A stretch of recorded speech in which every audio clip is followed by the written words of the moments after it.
ಇಲ್ಲಿ ನಮ್ಗೆ ಯಾರು ಸಿಗ್ತಾರೆ ಅದಕ್ಕೆ? ಅವರು ನಮ್ಮನ್ನ ಇಲ್ಲಿವರೆಗೂ ಕರ್ಕೊಂಡು ಬಂದಿದ್ದಾರೆ ಅಂದ್ರೆ ಇಲ್ಲೇ ಸ್ವಾಮಿಗಳು ಸಿಗ್ಬೋದು. ಇವರೇ ಸ್ವಾಮಿಗಳು ಬರೋದಕ್ಕೆ ಇನ್ನ ಎಷ್ಟೊತ್ತಾಗ್ಬೋದು? ನಮಗೆ ಇಲ್ಲಿ ಕಾಯ್ದೆ ಬೇರೆ ದಾರಿ ಇಲ್ಲ ಅನ್ಸತ್ತೆ. ಜ್ಞಾನೇಶ್ವರ ಸ್ವಾಮಿಗಳಿಗೆ ಅನ್ನಿಸ್ದಾಗ ಅವ್ರು ನಮ್ಮನ್ನ ಭೇಟಿ ಆಗ್ಬೋದು, ನಮಗೆ ಅನ್ನಿಸ್ದಾಗ ಅವ್ರು ಬರಲ್ಲ ಅನ್ಸತ್ತೆ. ಮಾವ, ಅವ್ರು ಬರೋವರೆಗೂ ನಾವಿಲ್ಲೆಲ್ಲ ಶುಚಿ ಮಾಡಿದ್ರೆ? ಅದಕ್ಕೆ ನಮ್ಗೆ ಯಾಕೆ ಬೇಕು? ಅವ್ರು ಬರೋವರೆಗೂ ವೇಟ್ ಮಾಡೋಣ. ಹಾಗಲ್ಲ ಇಶು, ನಾವು ಹೀಗೆ ಸುಮ್ಮನೆ ಕೂತಿದ್ರೆ ಸೋಂಬೇರಿಗಳಾಗ್ಬಿಡ್ತೀವಿ. ಅದ್ರ ಬದಲು ಇಲ್ಲೆಲ್ಲ ಶುಚಿ ಮಾಡಿದ್ರೆ ಬರೋವರೆಗೂ ಖುಷಿ ಆಗುತ್ತೆ. ಮಹಾಸ್ವಾಮಿಗಳೇ ಹೇಳಿಲ್ವಾ, ನಾವೆಷ್ಟು ಧೈರ್ಯವಾಗಿರ್ತೀವೋ, ನಿಷ್ಠೆಯಿಂದ ಇರ್ತೀವೋ, ಭಕ್ತಿಯಿಂದ ಇರ್ತೀವೋ ಅದ್ರ ಮೇಲೆ ನಮ್ಗೆ ಶಿವನ್ ದರ್ಶನ ಆಗತ್ತೆ ಅಂತ. ಅದಕ್ಕೆ ಇಲ್ಲೆಲ್ಲ ಶುಚಿ ಮಾಡ್ಬಿಡೋಣ. ಬೆಳ್ಳಿ, ನೀನು ಇಷ್ಟು ಹೇಳ್ತಿದ್ಯಾ ಅಂದಮೇಲೆ ಕ್ಲೀನ್ ಮಾಡೋಣ ಬಿಡು.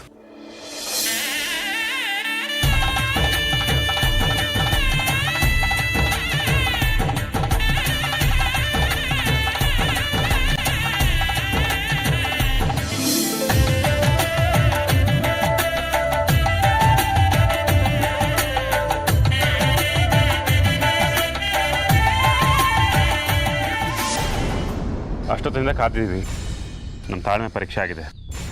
ಮುಂದೆ ಏನೇನಾಗುತ್ತೆ ಅಂತ ನೋಡೋಣ.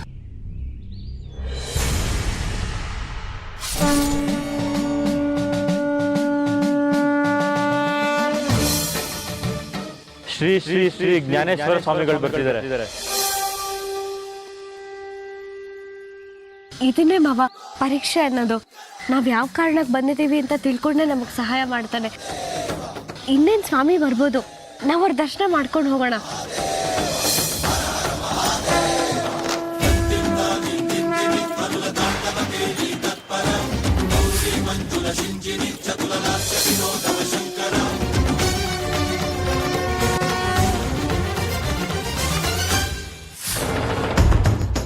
ನೀವು ಅವನ್ನ ನೋಡಕ್ ಬಂದಿದ್ದೀರಾ? ಆ ಕೋಪಿಷ್ಟನ್ನ? ಅವನಿಗೂ ನನ್ನಷ್ಟೇ ವಯಸ್ಸಾಗಿದೆ ಅಂದ್ಮೇಲೆ ಮರ್ಯಾದೆ ಯಾಕೆ ಕೊಡ್ಬೇಕು? ಬೆಳ್ಳಿ, ಇವ್ರು ನಮಗೆ ದಾರಿಲಿ ಸಿಕ್ಕಿದ್ರಲ್ಲ, ದೇವಸ್ಥಾನಕ್ಕೆ ದಾರಿ ತೋರಿಸಿದವ್ರು ಇವರೇ ಅಲ್ವಾ? ಆ ಸ್ವಾಮಿಗಳನ್ನ ಬೈದು ಅಲ್ಲಿಗೆ ಹೋಗ್ಬೇಡಿ ಅಂತ ಹೇಳಿದ್ರು. ಈಗ ನೋಡಿದ್ರೆ ಇವರೇ ಸ್ವಾಮಿಗಳಾಗಿ ಬಂದಿದ್ದಾರೆ. ನಮ್ಮನ್ನು ಪರೀಕ್ಷೆ ಮಾಡ್ತಿದ್ರೆ ಹೇಗೆ?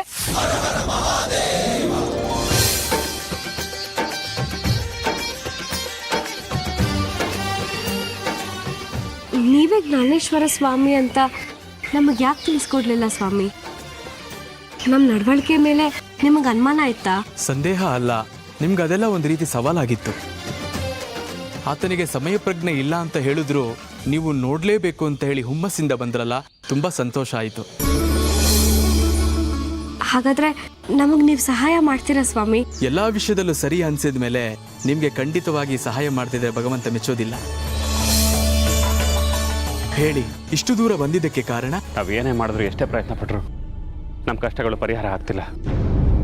ಜೀವನ ತುಂಬ ಕಷ್ಟ ಆಗಿದೆ ಸ್ವಾಮಿ. ನಾವು ಯಾರಿಗೂ ದ್ರೋಹ ಮಾಡಿದವರಲ್ಲ ಸ್ವಾಮಿ. ಆದರೂ ಆ ಶಿವ ನಮಗೆ ಯಾಕೆ ಕಷ್ಟದ ಮೇಲೆ ಕಷ್ಟ ಕೊಡ್ತಾನೆ ಅಂತ ಗೊತ್ತಾಗ್ತಿಲ್ಲ. ಒಂದು ಕಲ್ಲಿಗೆ 100 ಪೆಟ್ಟುಗಳನ್ನು ಕೊಡೋದು ಅದಕ್ಕೆ ನೋವಾಗ್ಲಿ ಅಂತಲ್ಲ, ಅದು ಶಿಲೆಯಾಗಿ ಪರಿವರ್ತನೆ ಆಗಲಿ ಅಂತ ಹೇಳ್ತಾ. ನೀವು ಇಷ್ಟು ದಿನ ಕಷ್ಟಪಟ್ಟಿದ್ದು ಮುಂದೆ ಬರುವಂತ ಕಷ್ಟಗಳು ಚಿಕ್ಕದಾಗಿ ಕಾಣಲಿ ಎಂಬುದೇ ಭಗವಂತನ ಕೃಪೆ.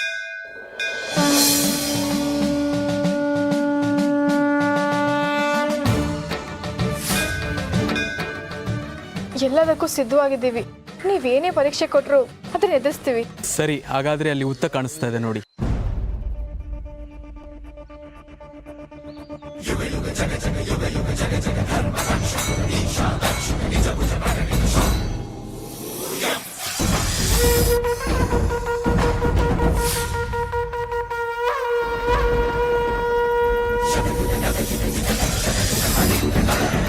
ಹುತ್ತದಲ್ಲಿರೋ ಹಾವನ್ನ ತರೋದಕ್ಕೆ ಹೇಳ್ತಿಲ್ಲ. ಆ ಹುತ್ತದಲ್ಲಿ ಕೆಲವು ವಸ್ತುಗಳಿದೆ, ಅದನ್ನ ಮಾತ್ರ ತರೋದಕ್ಕೆ ಹೇಳ್ತಾ ಇದ್ದೇನೆ.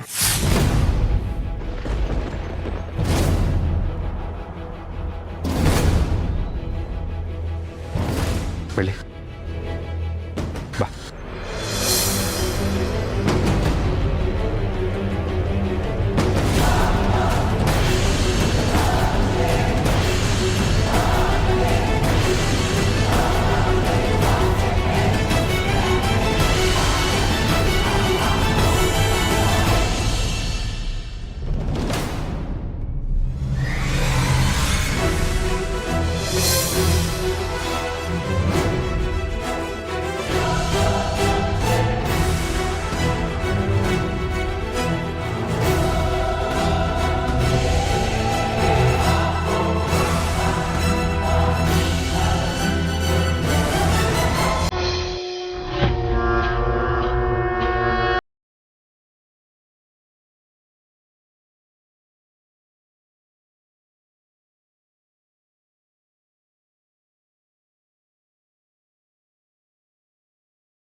ನಿನ್ನ ಕೈಲಿರೋ ಚೀಲದಲ್ಲಿ ಏನಿದೆ ಅಂತ ನೋಡು.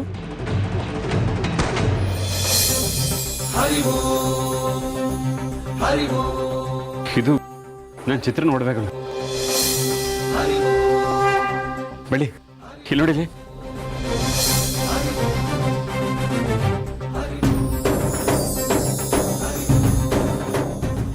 ಮಾವ, ಈ ಒಡವೆಗಳು ಸಿಗೋದೇ ಇಲ್ಲ ಅನ್ಕೊಂಡಿದ್ವಿ. ಆದ್ರೆ ಆ ದೇವ್ರು ನಮ್ಗೆ ಕರುಣೆ ತೋರಿಸ್ಬಿಟ್ಟಿದ್ದಾನೆ. ಈ ಒಡವೆಗಳು ಅಲ್ಲಿಗೆ ಹೇಗೆ ಬಂತು? ಆಶ್ಚರ್ಯ ಆಗ್ತಾ ಇದೆಯಾ? ಯಾರು ನಿಮ್ಮಿಂದ ಈ ಒಡವೆಗಳನ್ನ ದೂರ ಮಾಡಿದ್ದಾರೋ ಅವರೇ ಬಂದಿಡೋ ಹಾಗೆ ಆ ಶಿವ ಮಾಡಿದ್ದಾನೆ. ಬೆಳ್ಳಿ, ಅದರೊಳಗಡೆ ಇನ್ನೊಂದು ವಸ್ತು ಇದೆ ನೋಡು.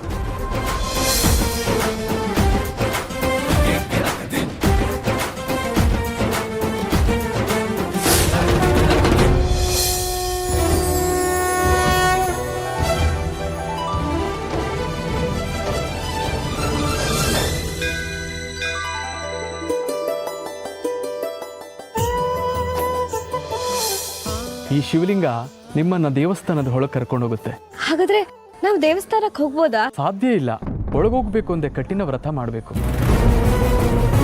ವ್ರತನ? ಹೌದು. ತ್ರಯಂಬಕಂ ಯಜಾಮಹೇ ಸುಗಂಧಿಂ ಪುಷ್ಟಿವರ್ಧನಂ ಪೂರ್ವಾಮೃತಮಿವ ಬಂಧನಾತ್ ಮೃತ್ಯೋರ್ಮುಕ್ಷೀಯಮಾಮೃತಾತ್. ನೀವಿಬ್ರು ಈ ಶಂಖ ಮತ್ತೆ ಶಿವಲಿಂಗನ ಮನೇಲಿ ಇಟ್ಕೊಂಡು ಪೂಜೆ ಮಾಡಬೇಕು. ಕೊಡಿ. ಶಿವನ ದೇವಸ್ಥಾನ ವಿಷಯವಾಗಲಿ ಹಾಗೂ ನೀವು ಮಾಡುತ್ತಿರುವ ವ್ರತವಾಗಲಿ ಯಾರಿಗೂ ತಿಳಿಯಬಾರದು. ಯೋಚನೆ ಮಾಡಬಾರದು, ಅದನ್ನು ಕಾರ್ಯರೂಪಕ್ಕೆ ತರಬೇಕು. ಸರಿ ಸ್ವಾಮಿ, ನಾವಿನ್ ಬರ್ತೀವಿ. ಶತಮಾನಂ ಭವತಿ ಶತಾ ಆಯುಷ್ಯೇವೇಂದ್ರಿಯೇ ಪ್ರತಿಷ್ಠತಿ. ಒಳ್ಳೆಯದಾಗಿ.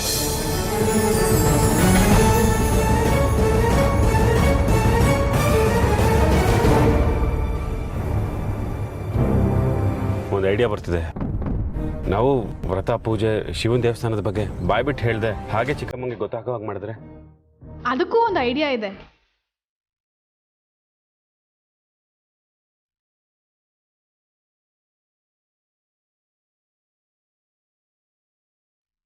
ಹಾಂ, ಹಾಗೆ ಮಾಡೋಣ.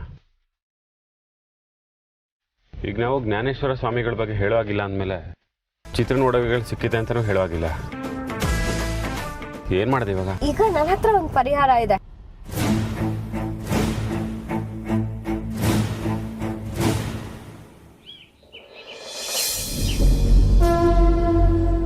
ಮುತ್ತು, ಹೋಗಿದ ಕೆಲಸ ಏನಾಯ್ತು? ಮಹಾಸ್ವಾಮಿಗಳು ಹೇಳಿದ ದೇವಸ್ಥಾನಕ್ಕೆ ಹೋಗಿದ್ರ ಅಣ್ಣ? ಹಾಂ, ಮಹಾಸ್ವಾಮಿಗಳ ಹತ್ರ ಹೋಗಿದ್ವಿ. ಆದ್ರೆ ಆ ದೇವಸ್ಥಾನ ಎಲ್ಲಿದೆ ಅಂತ ಗೊತ್ತಾಗ್ಲಿಲ್ಲ. ಮಹಾಸ್ವಾಮಿಗಳಿಗೆ ಗೊತ್ತಿಲ್ಲದೆ ಇರೋದೇನೂ ಇಲ್ಲ ಅನ್ಕೊಂಡಿದ್ವಿ. ಆದ್ರೆ ನೀವು ದೇವಸ್ಥಾನಕ್ಕೆ ಹೋಗಿ ಮನೇಲಿರೋರಿಗೆಲ್ಲ ಒಳ್ಳೇದಾಗ್ಲಿ ಅಂತ ಪೂಜೆ ಮಾಡಿಸ್ಕೊಂಡು ಬರ್ತೀರಾ ಅಂತ ಅನ್ಕೊಂಡೆ. ಏನೂ ಆಗ್ಲಿಲ್ಲ ಅಂತ ಗೊತ್ತಾದ್ಮೇಲೆ ಮನಸ್ಸಿಗೆ ಯಾಕೋ ಆತಂಕ ಆಗ್ತಿದೆ ಮುತ್ತು. ನಾವು ಹಾಗೆ ಅನ್ಕೊಂಡು ಹೋದ್ವಿ, ಆದ್ರೆ ಅಲ್ಲಿ ನಡೆದಿದ್ದೇ ಬೇರೆ. ನಾನ್ ನಿಮಗೆ ಹೇಳ್ದೆ, ಆ ಭಿಕ್ಷಿಕ ತಲೆ ಕೆಟ್ಟೋನು ಸುಮ್ನೆ ಏನೇನೋ ಮಾತಾಡಿದಾನೆ ಅಂತ. ನೀವೇ ಯಾರು ನನ್ನ ಮಾತೇ ಕೇಳಲಿಲ್ಲ. ಅಪ್ಪ, ಎಂತೆಂತ ಜನ ಇರ್ತಾರೆ, ಊಟಕ್ಕೋಸ್ಕರ ಏನೇನ್ ಸುಳ್ಳು ಹೇಳ್ತಾರೆ. ಆ ದೇವಸ್ಥಾನ ಈ ಭೂಮಿ ಮೇಲೆ ಇಲ್ಲ ಅಂತ ಅನ್ನೋದಾಗಿದ್ರೆ ಅವ್ರ ಫೋನಲ್ಲೇ ಹೇಳಿರ್ತಿದ್ರು. ನಿಮ್ಮನ್ನೆಲ್ಲ ಕರೆಸಿ ವಾಪಸ್ ಕಳ್ಸಿರೋದು ಅಂದ್ರೆ ಏನ್ ಅರ್ಥ? ಶರ್ಮಿಳಾ, ಮಹಾಸ್ವಾಮಿಗಳು ಹೀಗ್ಯಾಕೆ ಮಾಡಿದ್ರು ಅಂತ ಕೇಳಬೇಕು. ಒಂದು ಫೋನ್ ಮಾಡಿಕೊಡು. ಅಯ್ಯೋ ಬೇಡ ಅತ್ತೆ. ಬೆಳ್ಳಿ, ಯಾಕೇನಾಯ್ತು? ಸ್ವಾಮಿಗಳು ಯಾರ ಹತ್ರನೂ ದೇವಸ್ಥಾನದ ಬಗ್ಗೆ ಹೇಳ್ಬೇಡಿ ಅಂದಿದ್ದಾರೆ. ಪಾಪ ಬೆಳ್ಳಿ ಯಾವತ್ತೂ ಯಾರ ಹತ್ರನೂ ಸುಳ್ಳು ಹೇಳಿಲ್ಲ.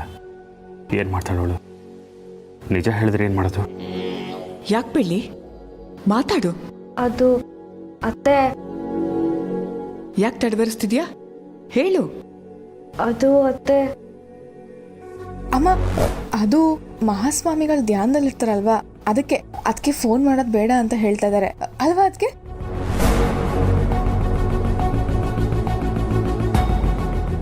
ಮಹಾಸ್ವಾಮಿಗಳು ಅಷ್ಟೇ ಹೇಳಿದ್ರಾ ಅಥವಾ ಬೇರೆ ಏನಾದರೂ ಹೇಳಿದ್ರಾ? ನಮ್ಮ ಸಂಕಷ್ಟಕ್ಕೆ ಏನಾದರೂ ಪರಿಹಾರ ಹೇಳಿದ್ರಾ? ಹಾ ಚಿಕ್ಕಮ್ಮ, ವ್ರತ ಮಾಡಬೇಕಂತೆ. ಮತ್ತೆ ವ್ರತನ? ಹೌದು ಚಿಕ್ಕಮ್ಮ, ನಾಳೆ ನಾಡಿದ್ದು 2 ದಿನ ಕಠಿಣವಾದ ವ್ರತ ಮಾಡಬೇಕು. ಅಮ್ಮನವ್ರ ದೇವಸ್ಥಾನಕ್ಕೆ ಹೋಗಿ ಪೂಜೆ ಮಾಡಿ ಅಲ್ಲಿ ಬಂದವ್ರಿಗೆ ಭಕ್ತಿಯಿಂದ ಅನ್ನದಾನ ಮಾಡಬೇಕು. ಅದಾದಮೇಲೆ ಒಂದು ಮನೆಯಲ್ಲಿ ಅಥವಾ ದೇವಸ್ಥಾನದಲ್ಲಿ ಒಂದು ದೊಡ್ಡ ಪೂಜೆ ಮಾಡಬೇಕು. ಇಷ್ಟೊಂದು ನೀತಿ ನಿಯಮ ಪಾಲಿಸೋದಿದೆಯಾ? ತುಂಬ ಖರ್ಚಾಗುತ್ತೆ ಅಂತ ಅನ್ಸುತ್ತೆ ಮುತ್ತು. ಅಣ್ಣ, ಇನ್ನೊಂದು ವಿಚಾರ ಮರ್ತೇ ಹೋದ್ರಲ್ಲ, ಇನ್ನೊಂದು ಪೂಜೆ ಬಗ್ಗೆ ಹೇಳಿದ್ರಲ್ಲ ಅವರು. ಹಾಂ ಚಿಕ್ಕಮ್ಮ, ನಾನು ಬೆಳ್ಳಿ ಒಂದು ಪೂಜೆ ಮಾಡಬೇಕಂತೆ. ಇವರಿಬ್ರು ಈ ಮನೆ ಮಗ ಸೊಸೆ ಆಗಿರೋದ್ರಿಂದ ಈ ಪೂಜೆ ಮಾಡಿದ್ರೆ ಒಳ್ಳೇದಾಗತ್ತೆ ಅಂತ ಹೇಳಿದ್ರು. ಸರಿ, ಮಹಾಸ್ವಾಮಿಗಳು ಹೇಳ್ದಾಗೆ ನಡೀಲಿ. ಅವ್ರು ಬಂದಾಗ ಕೆಲವಷ್ಟು ವಿಚಾರಗಳನ್ನ ಕೇಳಬೇಕಾಗಿದೆ. ಕೇಳಿ ಪರಿಹಾರ ತಿಳ್ಕೊತೀನಿ.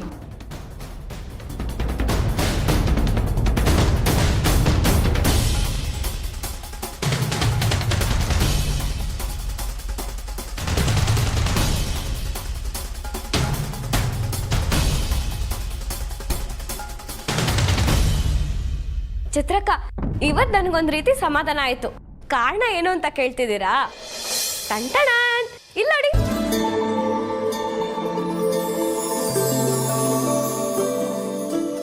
ಕಳ್ದು ಹೋಗಿತ್ತಲ್ಲ ಅಕ್ಕ ಆ ಒಡವೆಗಳು. ಮುತ್ತು ಮಾವ ರೈಸ್ ಮಿಲ್ಲು, ಇಟ್ಕೆ ಫ್ಯಾಕ್ಟ್ರಿ ಕಳ್ಕೊಂಡಾಗ ಅಷ್ಟೊಂದು ನೋವು ಪಟ್ಟಿರ್ಲಿಲ್ಲ. ಆದ್ರೆ ನಿಮ್ಮ ಒಡವೆಗಳು ಕಳ್ದೋದಾಗ ತುಂಬಾನೇ ಸಂಕಟ ಪಟ್ಟಿದ್ರು ಅಕ್ಕ. ಒಂದು ರೀತಿಲಿ ಮುತ್ತು ಮಾವ ಸಂಕಟ ಪಡೋದಕ್ಕೆ ನಾನೇ ಕಾರಣ ಆಗ್ಬಿಟ್ಟೆ. ಆ ತಪ್ಪಿಸ್ತಸ್ಥ ಮನೋಭಾವ ನನಗೆ ತುಂಬ ದಿನ ಇತ್ತು. ಆದರೆ ಈಗ ಸ್ವಲ್ಪ ಕಮ್ಮಿ ಆಗಿದೆ. ಆದರೆ ಚಿತ್ರಕ್ಕ, ಈ ನಿಮ್ಮ ಒಡವೆಗಳು ಸಿಕ್ಕಿರೋದನ್ನ ಯಾರಿಗೂ ಹೇಳ್ಬಾರ್ದಂತೆ. ನಮ್ಮ 3 ಜನದಲ್ಲೇ ಇರ್ಬೇಕಂತೆ. ನಮ್ಮ ಭಕ್ತಿ, ನಮ್ಮ ಪ್ರಾರ್ಥನೆ, ನಮ್ಮ ಶಕ್ತಿ ಮೇಲೆ ಈ ಮನೆ ಅಳಿವು ಇಳಿವು ನಿಂತಿದೆ ಚಿತ್ರಕ್ಕ. ಎಲ್ಲ ಪರಿಶ್ರಮಕ್ಕೂ ಒಂದು ಫಲ ಅನ್ನೋದಿದ್ದೇ ಇರುತ್ತೆ. ಕಷ್ಟ ಆಗ್ಬೋದು, ಆದರೆ ಯಾರನ್ನೂ ದೂಷಿಸಲ್ಲ. ಎಲ್ಲನೂ ಸಹಿಸ್ಕೊಂಡು ಹೋಗೋ ಶಕ್ತಿ ನಮ್ಮಲ್ಲಿದೆ. ಆ ದೇವರ ಆಶೀರ್ವಾದ ಜೊತೆಗೆ ನಿಮ್ಮ ಆಶೀರ್ವಾದನೂ ನಮ್ಮ ಮೇಲೆ ಯಾವಾಗಲೂ ಹೀಗೆ ಇರಲಿ ಚಿತ್ರಕ್ಕ. ಇದು ನಿಮ್ಮ ಒಡವೆಗಳು.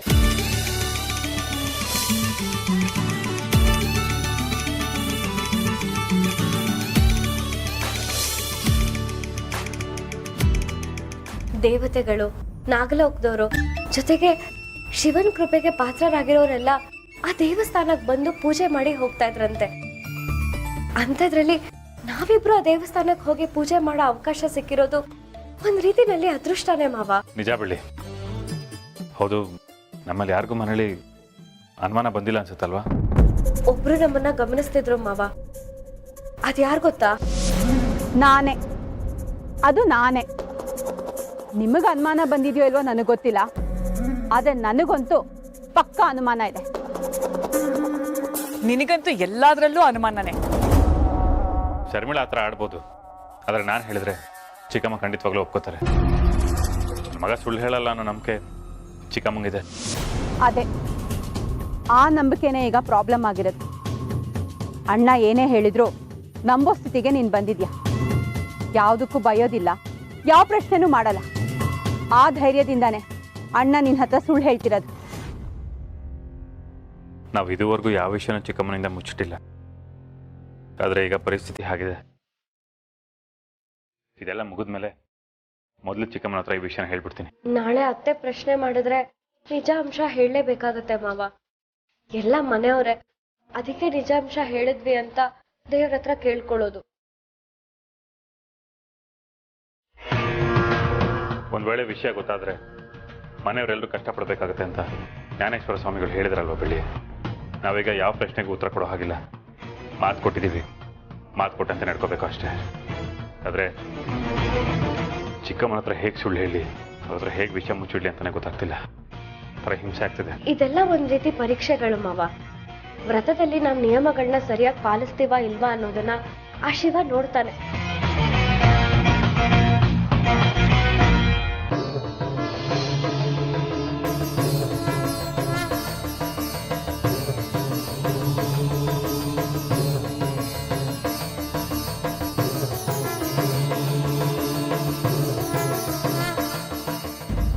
ಈ ಪೂಜೆ ಮುಗಿದ ತಕ್ಷಣ ಏನೇನು ಅನುಮಾನ ಇದೆ ಎಲ್ಲ ಕೇಳಿ ಕ್ಲಿಯರ್ ಮಾಡ್ಕೋಬೇಕು.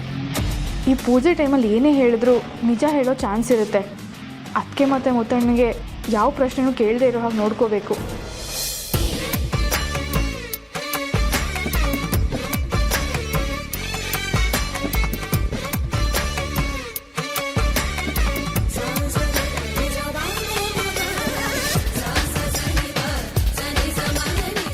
ಈಗ ಎಲ್ಲರೂ 12 ಗಂಟೆವರೆಗೂ ಉಪವಾಸ ಇರೋಣ.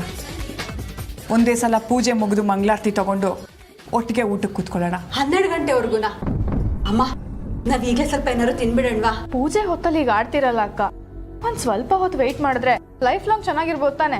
ಈಗ ಆರೋಗ್ಯ ಕೆಟ್ರೆ ಲೈಫ್ ಲಾಂಗ್ ಕಷ್ಟಪಡ್ಬೇಕಾಗತ್ತೆ, ಗೊತ್ತಾ ನಿನಗೆ? 2 ದಿನ ಬೆಳಿಗ್ಗೆ 12 ಗಂಟೆವರೆಗೂ ಮಾತ್ರ ಉಪವಾಸ ಇರಬೇಕು. ನೀನು ಅದೂ ಆಗಲ್ಲ ಅಂತೀಯಲ್ಲ ಶರ್ಮಿಳಾ? ಮುತ್ತಣ್ಣ, ಮಹಾಸ್ವಾಮಿಗಳು 2 ದಿನ ವ್ರತ ಮಾಡಕ್ ಹೇಳಿದ್ದಾರೆ. ಓಕೆ, ಆದ್ರೆ 2 ದಿನ ಆದ್ಮೇಲೆ ಅನ್ನದಾನ ಮಾಡಿ ಅಂತ ಹೇಳಿದಾರಲ್ಲ, ಅದ್ಯಾಕೆ ಅಂತ ನೀವ್ ಕೇಳಲಿಲ್ವಾ? ನಾವ್ ಯಾವತ್ತೂ ಅನ್ನದ ವಿಚಾರದಲ್ಲಿ ತಪ್ಪು ಮಾಡಿಲ್ಲ, ಹೊರಗಡೆ ಬಿಸಾಕಿಲ್ಲ, ಕಾಲಲ್ಲಿ ತುಳ್ದಿಲ್ಲ, ಎಲ್ರಿಗಿಂತ ಹೆಚ್ಚು ಗೌರವ ಕೊಟ್ಟಿದ್ದೀವಿ.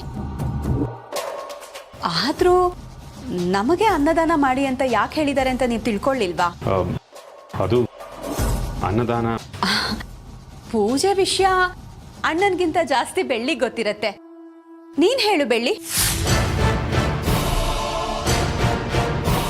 ಅರೆ, ಯಾಕೆ ಸೈಲೆಂಟ್ ಆಗ್ಬಿಟ್ಟೆ? ನೀನ್ ಮಹಾಸ್ವಾಮಿಗಳ ಹತ್ರ ಕೇಳಲಿಲ್ವಾ? ಅದನ್ನೆಲ್ಲ ಎಲ್ಲಿ ಕೇಳಕ್ಕಾಗುತ್ತೆ ಶರ್ಮಿಳಾ? ಯಾರಾದರೂ ಮನೆಗೆ ಭಿಕ್ಷೆ ಕೇಳಕ್ಕೆ ಬಂದಿರೋರಿಗೆ ಭಿಕ್ಷೆ ಇಲ್ಲ ಅಂತಲೂ ಹೇಳಿ ಕಳಿಸಿರ್ಬೋದಲ್ವಾ? ಅಡುಗೆ ಮನೇಲಿ ಕೆಲಸ ಮಾಡೋರು ನಮಗೆ ಗೊತ್ತಿಲ್ಲದೆ ಇರೋ ಹಾಗೆ ಅನ್ನನ ಹೊರಗಡೆ ಚೆಲ್ಲಿರ್ಬೋದಲ್ವಾ? ಬೆಳ್ಳಿ, ಎಲ್ರಿಗೂ ತೀರ್ಥ ಕೊಡು. ಬೆಳ್ಳಿ ಅದಕ್ಕೆ ಮುತ್ತಣ್ಣ, ನೀವಿಬ್ಬರಿಗೂ ಸಪ್ರೇಟಾಗಿ ಪೂಜೆ ಮಾಡಕ್ಕೆ ಹೇಳಿದಾರಲ್ಲ, ನೀವು ಹೋಗಿ ಪೂಜೆ ಮಾಡಿ ಹೋಗಿ, ನಾನು ತೀರ್ಥ ಕೊಡ್ತೀನಿ. ಬೆಳಿ ಬಾ. ಈಗ ನೀವು ಬಚಾವಾಗಿರ್ಬೋದು. ನಾಳೆ ಬೆಳಗ್ಗೆ ನಿಮ್ಮಿಂದ ಸತ್ಯ ಏನು ಅಂತ ಬಾಯ್ ಬಿಡಿಸ್ತೀನಿ, ನೋಡ್ತೀರಿ.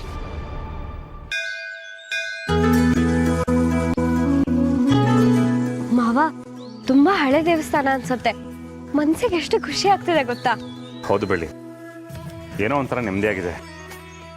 ನಾವು ಬೇಡ್ಕೊಂಡಿದ್ದು ಖಂಡಿತವಾಗ್ಲೂ ನೆರವೇರುತ್ತೆ ಅಂತ ಅನಿಸ್ತದೆ.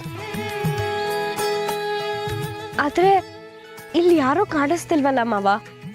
ಪೂಜೆ ವಿಧಾನ ಎಲ್ಲ ಹೇಳ್ಕೊಡೋದಕ್ಕೆ ಯಾರಾದ್ರೂ ಒಬ್ರು ಇರ್ಬೇಕಲ್ವಾ? ಯಾರು ಯಾಕೆ ಬೇಕಮ್ಮ? ನಾನಿದ್ದೀನಲ್ಲ. ಶಿವನ ದೇವಸ್ಥಾನಕ್ಕೆ ಬಂದಿದ್ದಕ್ಕೆ ಧನ್ಯವಾದಗಳು. ಏನು ನಿಮ್ಮ ಸಮಸ್ಯೆ? ಒಂದು ಆತ್ಮ ನಮಗೆ ತುಂಬ ತೊಂದರೆ ಕೊಡ್ತಿದೆ. ಮೊದಲು ಅವಳು ನನ್ನ ಮದುವೆ ಆಗೋದಕ್ಕೆ ಪ್ರಯತ್ನ ಪಟ್ಲು, ಅದಾಗಲಿಲ್ಲ. ಇದರಲ್ಲಿ ಅವ್ರದ್ದು ತಪ್ಪೇನಿಲ್ಲ. ಮುಂಚೆಯಿಂದನೂ ಅವರು ದ್ವೇಷ, ಸೇಟ್ ತೀರ್ಸ್ಕೋಬೇಕು ಅಂತಾನೆ ಇದ್ರು. ಈಗಲೂ ಹಾಗೆ ಇದ್ದಾರೆ. ಆ ಆತ್ಮಕ್ಕೆ ನರಕ ಪ್ರಾಪ್ತಿಯಾಗಲಿ ಅಂತ ಕೇಳ್ಕೊಳಕ್ ಬಂದಿದ್ದೀರಾ? ಇಲ್ಲ, ಈ ಭೂಮಿಯಿಂದ ಆ ಆತ್ಮಕ್ಕೆ ಮುಕ್ತಿ ಸಿಗಬೇಕು, ತನ್ನ ತಪ್ಪಿನ ಅರಿವಾಗಬೇಕು, ಎಲ್ಲ ಅನ್ಯೋನ್ಯವಾಗಿರಬೇಕು. ಪ್ರೀತಿ ವಾತ್ಸಲ್ಯದಲ್ಲಿ, ಸುಖ ಮಮತೆ ಕರುಣೆಯಲ್ಲಿ ಸಂಬಂಧಗಳ ಮೌಲ್ಯ ತಿಳಿಬೇಕು. ಒಬ್ರು ದ್ವೇಷ ಮಾಡ್ತಾರೆ ಅಂತ ನಾವು ದ್ವೇಷ ಮಾಡಕ್ ಹೋದ್ರೆ ಕಿಚ್ಚು ಹತ್ಕೊಳ್ಳುತ್ತೆ. ಅದೇ ಪ್ರೀತಿನ ಕೊಟ್ರೆ ದೀಪ ಹಚ್ಕೊಳ್ಳುತ್ತೆ. ನಮ್ಮ ಹತ್ರ ಬರೀ ಶಿವಲಿಂಗ ಮತ್ತೆ ಶಂಖ ಇದೆ. ಪೂಜೆಗೆ ಬೇಕಾಗಿರೋ ಸಾಮಗ್ರಿಗಳಿಲ್ಲ. ಏನ್ ಮಾಡೋದು ಅಂತ ನೀವೇ ಹೇಳಿ. ಚಿಂತೆ ಬಿಡಿ, ಎಲ್ಲ ಇಲ್ಲೇ ಇದೆ.